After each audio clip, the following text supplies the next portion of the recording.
Hello everyone, welcome again to my channel one step to success. आप सभी का फिर से एक बार स्वागत है। और हम सब यहाँ प्रैक्टिस कर रहे हैं बीपीएससी 4.0 मेंस की। यहाँ पर हम प्रिपरेशंस कर रहे हैं और हमारा सब्जेक्ट है जनरल स्टडीज। तो चलिए स्टार्ट करते हैं सेशन को और आप सभी क्लास को सब्सक्राइब कर लीजिएगा। सो पहला क्वेश्चन देखिए, आप सभी का जनरल स्टडीज का पहला क्वेश्चन है प्राचीन महाजनपद मगध की प्रथम राजधानी कौन सी थी? पाटलिपुत्र, वैशाली, चंपा, अंग, उपयुक्त में से कोई नहीं या एक से अधिक?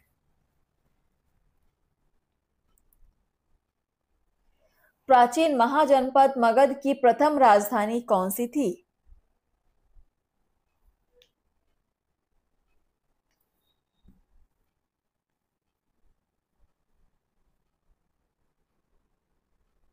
सो यहां पर आपका आंसर हो जाएगा option A is correct.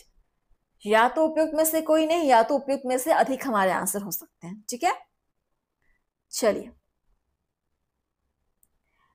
Next question number देखते हैं। 99 नंबर क्वेश्चन। अजात शत्रु के वंश का नाम क्या था? मौर्य, हर्यंक, नंद, गुप्त। अजात शत्रु के वंश का नाम क्या था? क्या आप बता सकते हैं? हर्यंक। अजातशत्रु के वंश का नाम हर्यंक था। Option B is correct. Note कर लीजिएगा, बहुत इंपॉर्टेंट है।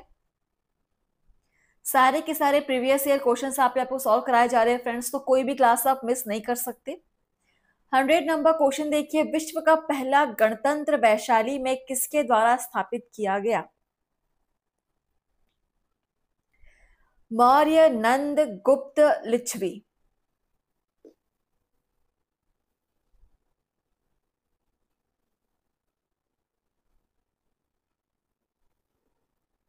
विश्व का पहला गणतंत्र वैशाली किसके द्वारा स्थापित किया गया?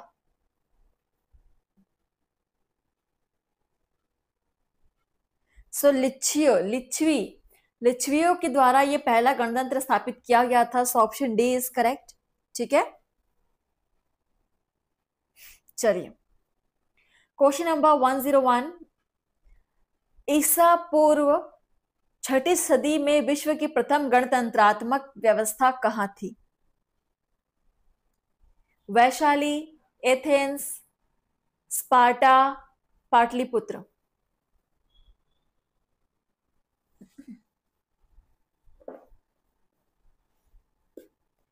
ईसा पूर्व छठी सदी में विश्व की प्रथम गणतंत्रात्मक व्यवस्था कहां थी?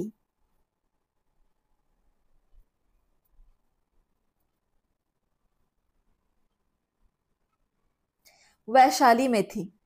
Option first is correct. Vaishali में थी प्रथम गणतंत्रात्मक व्यवस्था। नेक्स्ट क्वेश्चन नंबर देखिए 102। 16 महाजनपदों की सूची उपलब्ध है। महाभारत में, अंगुत्तर निकाय में, छंदोग्य उपनिषद में या संयुक्त निकाय में? 1000+ क्वेश्चंस यहां पर आपको सॉल्व कराए जाएंगे। सो आप डेली टाइम पे क्लास अटेंड कीजिए।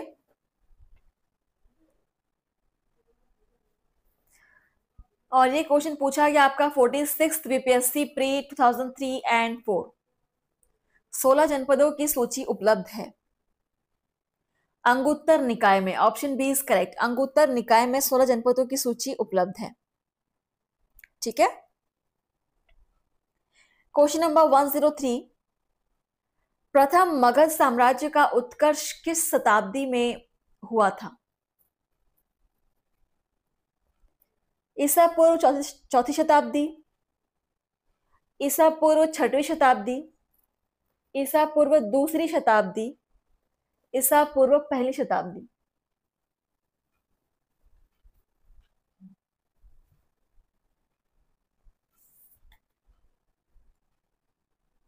चलिए आंसर कीजिए।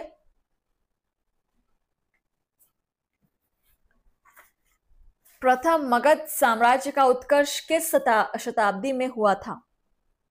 कुछ क्वेश्चंस जो आपको बेहद इंपॉर्टेंट लग रहे हो या फिर आपको रिवीजन की जरूरत है उसको आप नोट कर सकते हैं।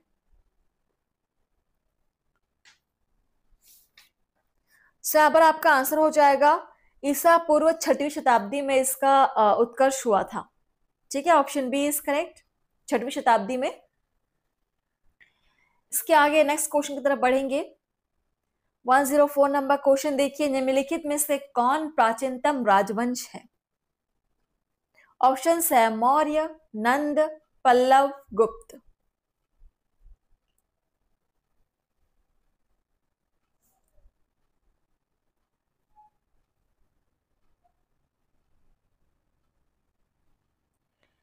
इनमें से कौन प्राचीनतम राजवंश है? 2012 में क्वेश्चन पूछा गया है 25th बिहार JGS एग्जाम में। सबसे प्राचीनतम राजवंश है आपका नंद, नंद वंश सबसे प्राचीनतम राजवंश है। ऑप्शन बी इज करेक्ट, नंद वंश। क्वेश्चन नंबर 105, अंग जनपद की राजधानी थी? चंपा, रामग्राम्य, कपिलवस्तु, कुंडग्राम।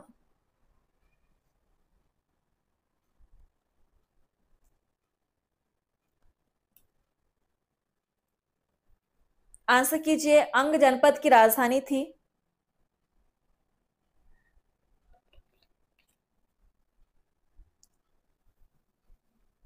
चंपा। ठीक है, चंपा आंसर हो जाएगा, ऑप्शन फर्स्ट इज करेक्ट।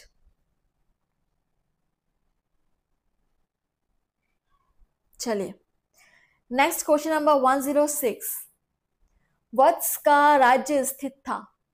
वत्स का राज्य स्थित था इलाहाबाद के पास, उज्जैन के आसपास, मेरठ के आसपास या वाराणसी के आसपास? वत्स का राज्य स्थित था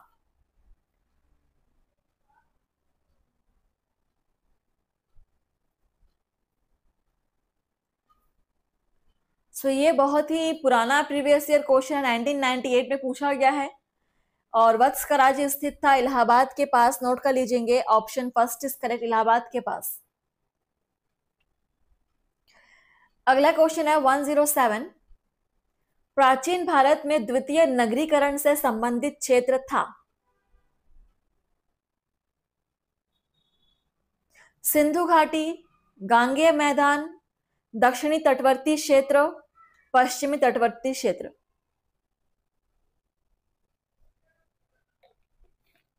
प्राचीन भारत में द्वितीय नगरीकरण से संबंधित क्षेत्र था?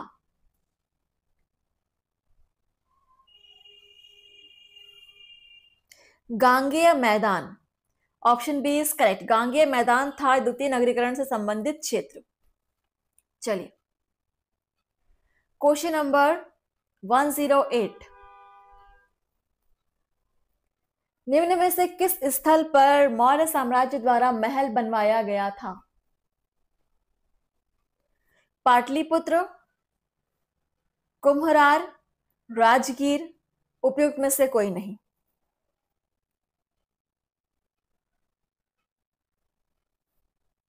बिहार एग्रीकल्चर 2023 में पूछा गया क्वेश्चन है। आप सभी हर एक क्वेश्चन को सॉल्व करने की कोशिश कीजिए और जिस भी क्वेश्चन के आपका आंसर आपको समझ में नहीं आ रहे हैं आप हमसे पूछ सकते हैं या फिर आप खुद भी उस टॉपिक को आप ढूंढने की कोशिश कीजिए, सर्च करने की कोशिश कीजिए। ठीक है, और आंसर मिल जाए तो उसको अपने कॉपी में नोट करके रखिए और डेली एक बार उसको रिवीजन कीजिए।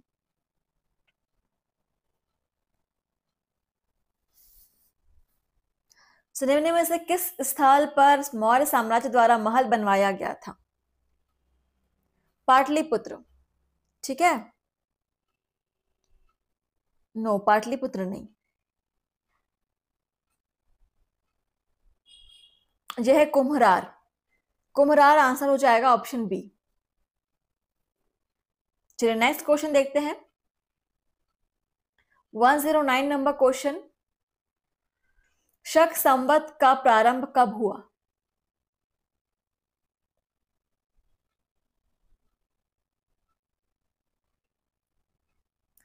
72 AD by 72 E, 75 AD, 78 AD, 80 AD। कब हुआ शक संवत का प्रारंभ? इसको आप नोट कर लेंगे। 31 बीपीएससी के एग्जाम में पूछा गया है, बहुत ही क्लोज है हम।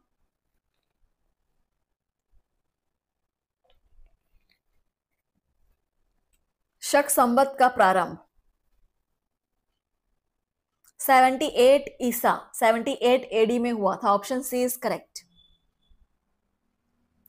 ठीक है, और इसको प्रारंभ करने का जो श्रेय है वो कुषाण शासक को दिया जाता है। चलिए, क्वेश्चन नंबर 110। दूसरी शताब्दी के आसपास रचित संस्कृत के शिलालेख के अनुसार सुदर्शन झील एक कृत्रिम जलाशय की मरम्मत किसने की थी? हर्ष, कनिष्क, रुद्रदामन, उपयुक्त में से एक से अधिक या उपयुक्त में से कोई नहीं। 68 बीपीएससी में पूछा गया, इसको भी आप जरूर नोट कर लेंगे।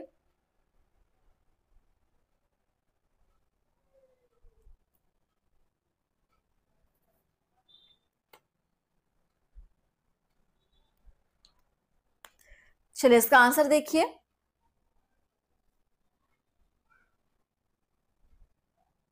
रुद्रदामन। ठीक है, रुद्रदामन ने इसकी मरम्मत की थी। So option C is correct, Rudradaman is right answer. चलिए, क्वेश्चन नंबर 111 देखिए क्या है। मौर्य साम्राज्य का अंतिम शासक कौन था? ऑप्शन है Kunal, Brihadratha, तिवारा, Ashok.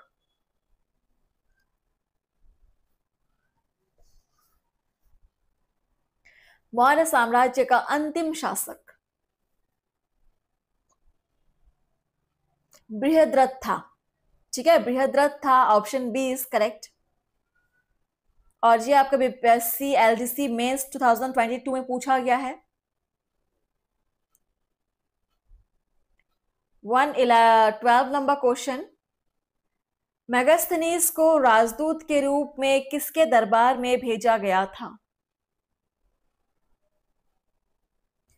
Chandragupta Maurya, Ashok, Harshvardhan, Samudragupta.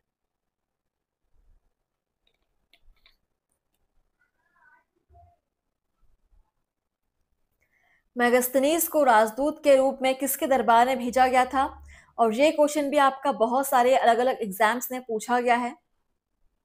Very very IMP question, 31 BPSC 2022।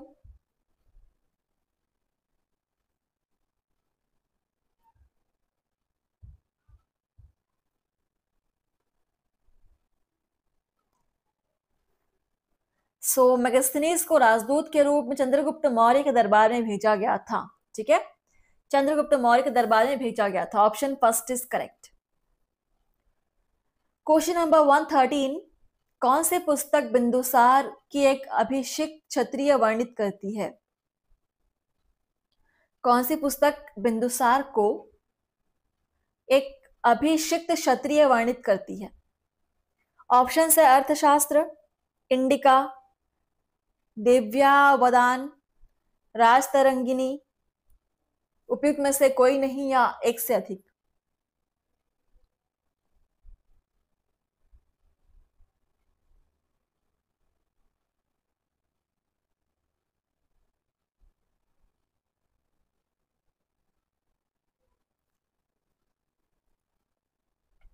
सो दिव्यावदान।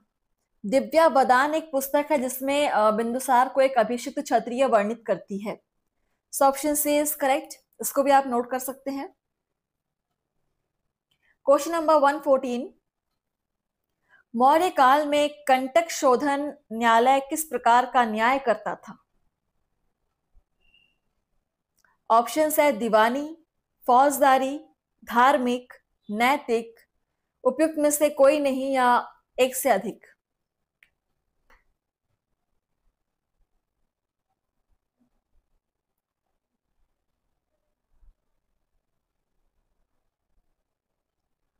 मौर्य काल में जो कंटक शोधन न्यायालय जो थे वो फौजदारी टाइप के फौजदारी प्रकार के न्याय यहाँ पर करते थे। So option B is correct, फौजदारी आंसर हो जाएगा।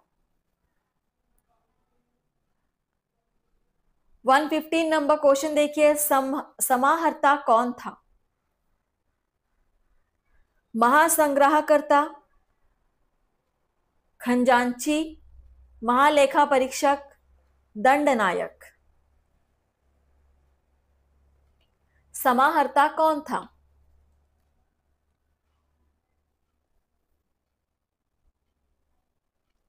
महासंग्रहकर्ता, ऑप्शन फर्स्ट इज करेक्ट, महासंग्रहकर्ता। क्वेश्चन नंबर 116 देखिए, मौर्य काल में शासकीय भूमि से प्राप्त आय को क्या कहा जाता था? भोग, राजकर, भाग या सीता।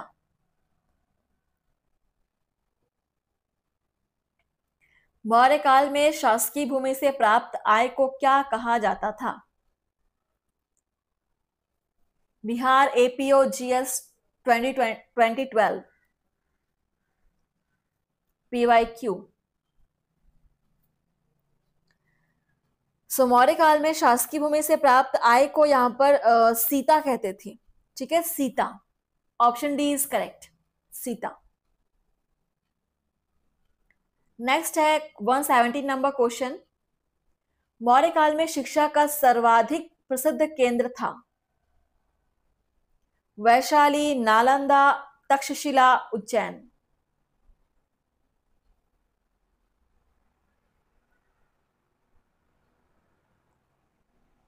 और ये क्वेश्चन भी आपका बेहद इंपॉर्टेंट है।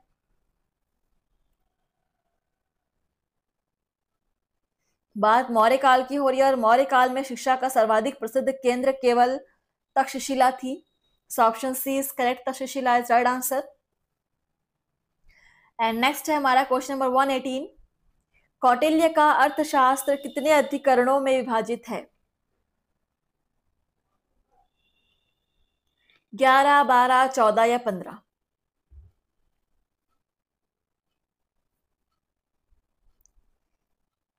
कौटिल्य का अर्थशास्त्र कितने अधिकरणों में विभाजित है? आप सभी क्लास को शेयर करेंगे, ठीक है।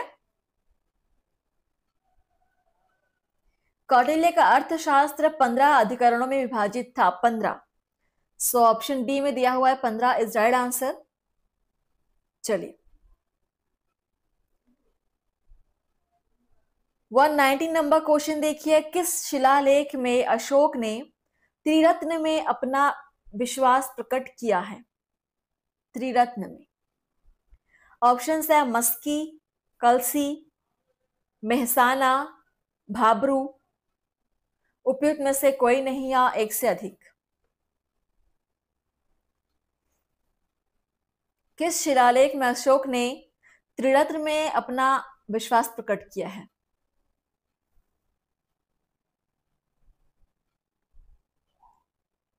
ये आपका शिलालेख है भाब्रू।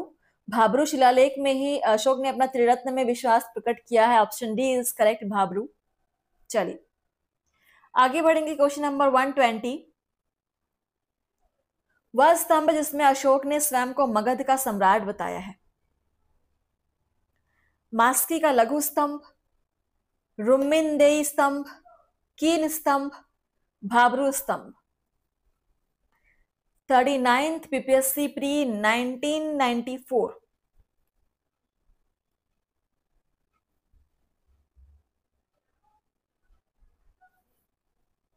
वह स्तंभ जिसमें अशोक ने स्वयं को मगध का सम्राट बताया है? भाब्रू स्तंभ। भाब्रू स्तंभ बहुत ही IMP question, option D is correct. And next question number 121, Ashok के शिलालेखों में प्रयुक्त भाषा है?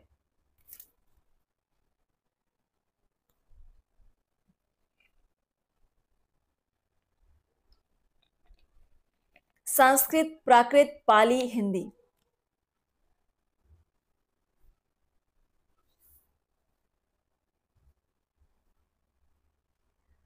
अशोक के शिलालेखों में जो प्रयुक्त भाषा है वो है आपका प्राकृत भाषा। Option B is correct. ठीक है, आप नोट कर सकते हैं, इंपॉर्टेंट है। और अगला क्वेश्चन नंबर 122 और सेशन का लास्ट क्वेश्चन भी है। अशोक के ब्राह्मी अभिलेखों को सर्वप्रथम किसने पढ़ा था? Prinsep, H D Sankalia, S R Goyal, V N Mishra.